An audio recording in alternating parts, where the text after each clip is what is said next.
Hey dear children, glad to have you all in English literature class. Today our topic is Hope is the Thing with Feathers. This is a poem given by Emily Dickinson. As this is mentioned here, this is metaphor poetry. How it is metaphor, let you know. Let's talk about the term hope. You must have heard many times your parents, your friends, or your teachers, they use the term hope. Let's hope for the best, or we should not lose our hope.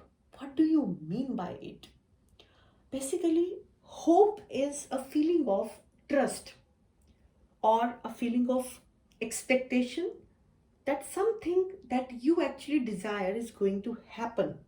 जो हम चाहते हैं वो होगा. ठीक है. सो positivity जो एक फीलिंग आती है अंदर से, that is called hope. This pretty lady, she is Emily Dickinson, poet of the poem hope is the thing with feathers.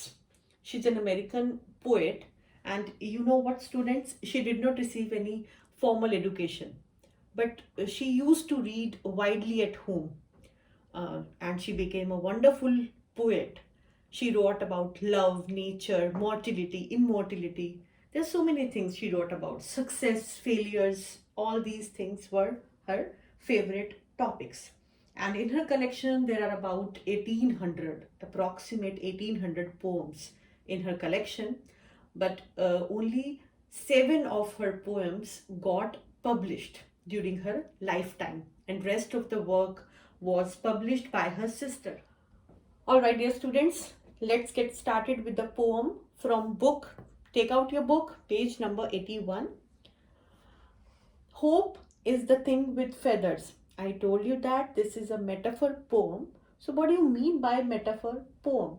A metaphor poem is a way of describing something or someone as though it was something else, in order to put a picture of an idea into reader's mind through the comparison it makes. So this is what comparison. इसमें एक term को किसी और के साथ compare किया जाता है.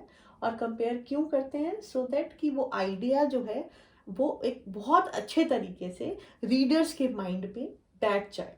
Right. Like if I simply would like to explain something on hope, आपके दिमाग में उतनी जल्दी से नहीं जाएगा अगर मैं उसको कंपेयर नहीं करूँगी. राइट. इस पोएट्री में क्या है? Poet, she has compared the term hope with a bird. Right. जैसे कि टॉपिक भी है, hope is the thing with feathers. Who got feathers? Yes, birds, right? तो उसको बर्ड के साथ कंपेयर किया गया है. So will get to know like उसके कंपैरिजन में कहाँ कहाँ हमें वो फीलिंग एक्चुअली में आती है कि yes it is like a bird. Right. Okay, now let's get started reciting the poem.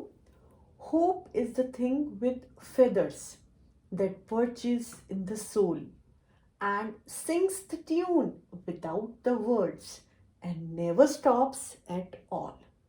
The first stanza. So metaphor is being introduced in the very first 2 lines. Hope is the thing with feathers that perches in the soul. Basically, the poet, she tells us that hope is an ever singing and selfless bird within the soul of a person.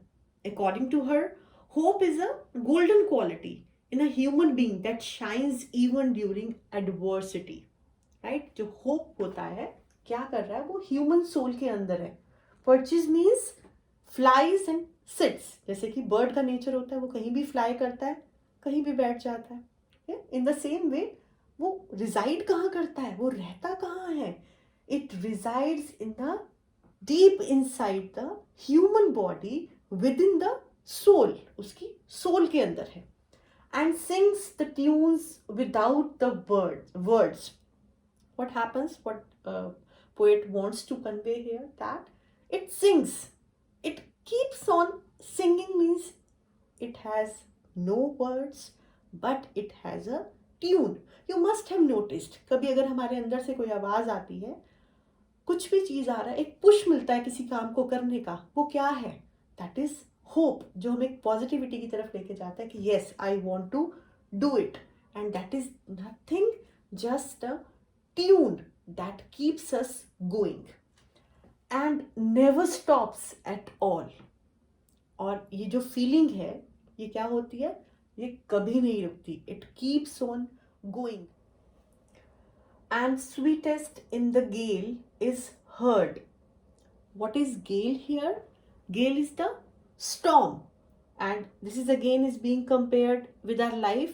यानी कि कोई problems. Storm क्या होता है? Storm is never good for us or for anybody. It is always, it shows something destructive. कुछ ठीक नहीं है. तो यहाँ पर gale को, storm को हमारी life की problems के साथ compare किया गया है. उसके लिए ये word use किया है. And sore must be the storm. Sore is harsh, something terrible that could abash the little bird. Abash means upset or disturb. The little bird. What is little bird here? Who is little bird? Is hope that kept so many warm. So among all the situation, if we talk about the extremity of life, कुछ problems है, कुछ adversity है, तो storm चल रहा है, कुछ problems चल रही है. What is sweet? What is sweetest there amongst all? That is the hope that remains with us all the time. It is there to give us a push.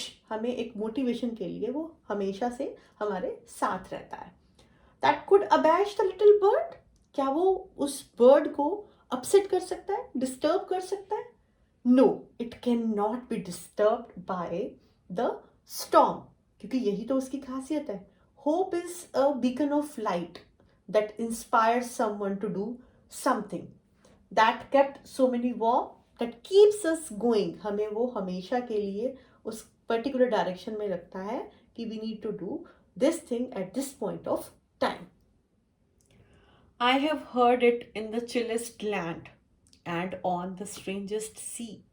Yet never in extremity it asked a crumb of me. Extremity are the adversity, problems. Crumb means pieces, break into pieces. So in the last line, in last two lines, poet is sharing her personal experience कि उसने कैसे experience किया hope के साथ. But otherwise what it is telling that whatever the situation, चाहे वो कोई chillest land हो, चाहे कुछ something which we are not familiar with. कई बार ऐसे होता है हम किसी ऐसी जगह पहुंच जाते हैं, ऐसी सिचुएशन में पहुंच जाते हैं which is quite strange to us, right, and it's difficult to make decision, and sometimes we are just cold, हमें नहीं पता हमें क्या करना है. So in the both the situation hope is there to help us out. So what it says, most important thing, it says that it provides comfort. कौन? Hope हमें comfort provide करता है. And the most important thing is that it never asks anything in return. It keeps giving. वो सिर्फ देता जा रहा है, देता जा रहा है. हमें वो feeling, वो motivation, हमें वो hope मिलती जा रही है. But it never asks anything in return. So it basically liberates people from all the sorrows and it gives just the strength. And in the last two lines, these two lines, it tells that how Emily Dickinson, she represents her own miserable plight and expresses that hope helped her survive the tests and the trials of life, asking for nothing in return. It means she too faced some extremity. उसने भी कुछ ऐसी situations face की है जिसके बाद she got motivated to write this poetry. So that's all about the poetry, this poem. But poem is incomplete without its literary devices. Let's talk about it. Although I explained about metaphor that is being majorly used in the poem, but there are some more literary devices that has been used here. So what do you mean by literary devices? Literary devices are the poetic devices that is used by the poet. What is the purpose? It is to create a special effect and to convey the poet's message properly, more convincingly. अपने idea को audience तक, readers तक पास करने के लिए और poetry को beautiful बनाने के लिए रीडिंग में, अंडरस्टैंडिंग में कुछ डिवाइसेस यूज किए जाते हैं, जैसे कि यहाँ पे मेटाफर भी यूज हुआ. So there are some more devices. I hope you know about those devices. So let's quickly find out some more literary devices here. So first of all, you can see that there is personification, right? Where it is being used when we say that Hope sings the tune without the words. Can Hope sing? Personification क्या होता है? Personification is when we give some human quality to something. किसी को human quality दे देना और कोई live quality सब जब हम दे देते हैं. तो Hope cannot sing definitely, so personification is there. Then we have alliteration. Alliteration is the repetition of first letter in the same row, like strangest sea. Then we got soar, storm. It is in the same line, so alliteration is there. Strangest sea and soar, storm. There was personification in this line when we talk about the singing thing. Then you will find some rhyming words also. There is no particular rhyming scheme here, but there are some words that are rhyming to each other, like soul, all, storm, warm, sea, me. So these are some rhyming words. And the rhyming words, it shows the sound pattern in the poetry, right? And it is imaginary also, because it is being used to make the readers perceive the things through the senses, right? जैसे मैंने imagine करने को बोला कि this is a bird, पूरी की पूरी imagination चल रही है, right? I hope this topic is clear to all of you. So in case of any doubt, we'll discuss in live class, right? So take care, students. Thank you. Bye bye.